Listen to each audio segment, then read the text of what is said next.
नमस्कार मित्रांनो, माझे नाव गीता सिद्धार्थ सुकू. मी इयत्ता 6वीमध्ये शिकते. माझ्या शाळेचे नाव जिल्हा परिषद माध्यमिक शाळा पानकवली.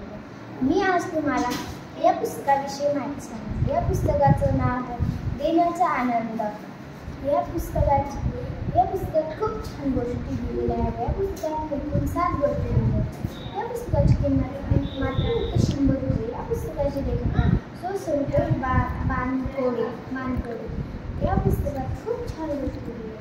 मी आज तुम्हाला आमच्या शाळेत एक प्रोग्राम चालू झाला. सगळ्यात जास्त ज्याने पुस्तक वाचली त्याला बक्षीस मिळाले. त्याच्यामुळं आम्ही पुस्तकं वाचून व्हिडिओ टाकत आहोत.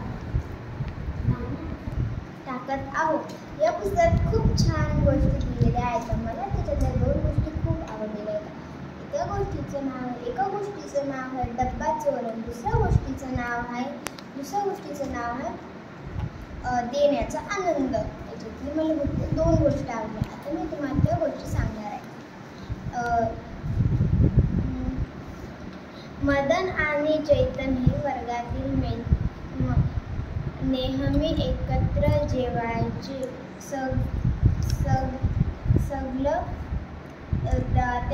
ते दोघं खूप छान मित्र होते. एके दिवशी एकाचा डब्बा गायब झालेला जाणवला. त्या दोघांच्या हे लक्षात आले. कोणतरी जेवणाचा डब्बा चोरत असते. पदार्थ खाऊन टाकायचे आणि मग रिकामा डब्बा जागेवर ठेवायचे. असे बरेच दिवस चालू राहिले.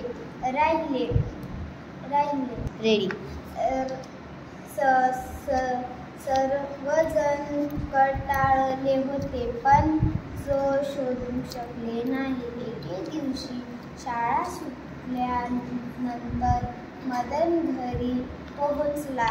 त्याने आईला ही गोष्ट सांगितली. त्याच्या आईने चोराला पकडण्याची योजना आखली.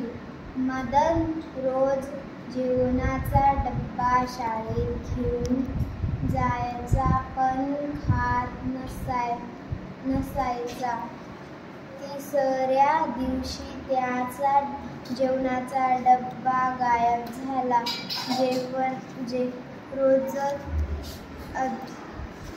रोजच कामी आली. दुपार जेवणानंतर मोहन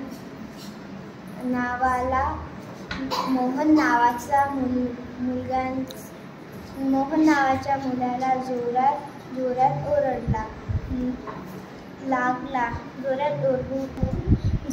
ओरडू लागला. सगळेजण म्हणाले, काय झालं? आता मदनला कळालं की चोर हेच आहे. मदन म्हणाला. सगळेजण आश्चर्यात पडले.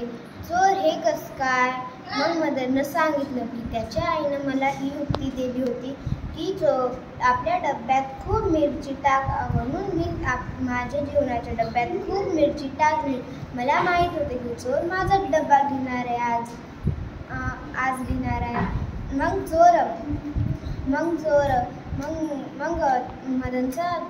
मदनचा ते मित्र म्हणाला, मला माफ कर, मी तुझा डब्बा खात जाय, कारण की मला तुमच्या दोघांची दोस्ती पटत नव्हती.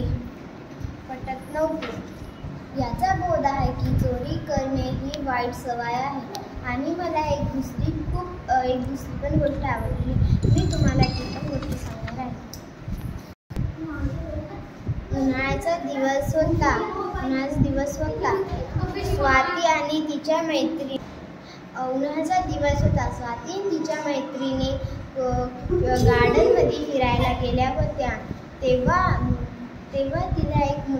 स्वातीला एक मुलगी दिसली तिथं. ती आईस्क्रीम खायसाठी तिथं बोलू लागली, पण तिच्या मम्मीपाशी पैसे नव्हते. त्याच्यामुळं ती मुलगी खूप रुसली आणि तिची मम्मी घरी गेली. ती मुलगी तिथं बसली. तिच्या मम्मीला वाटलं की ती परत घरी येते. स्वातीने ते सगळं दृश्य बघितलं.